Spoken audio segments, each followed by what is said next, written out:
This Gandhi Square was the seed, the early seed that actually created or began the revival of the Johannesburg CBD. It started with the square.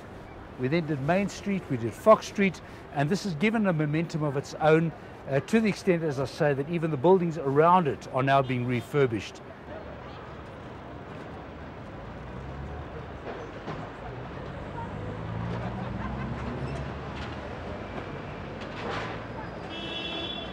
This used to be a square which was the hotbed of crime in Johannesburg.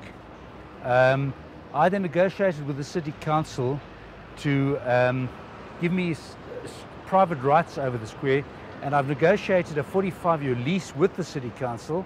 In return, we secure clean, and we've landscaped the whole area, and from one of the least desirable areas of Johannesburg, it has become one of the best. From a place which was previously a no-go area, this square sees on average 250,000 people a day.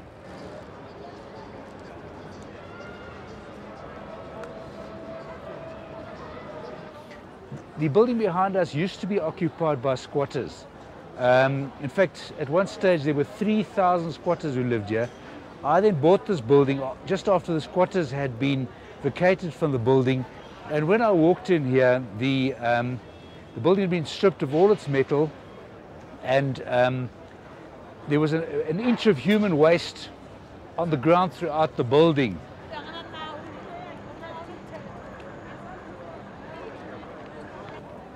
Previously, it was just the people who used the buses that used to come onto the square. They used to come here and pray that the buses came before the muggers came, you know.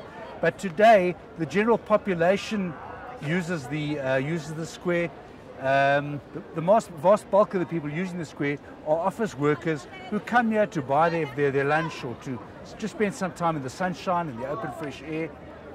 So that's also a major success in the sense that where people used to drive into their parking basements at night in the morning and drive out at night and never leave the offices, today we have a situation where people actually want to be on the streets, they want to use the streets, and I think that's improved the quality of life in the city.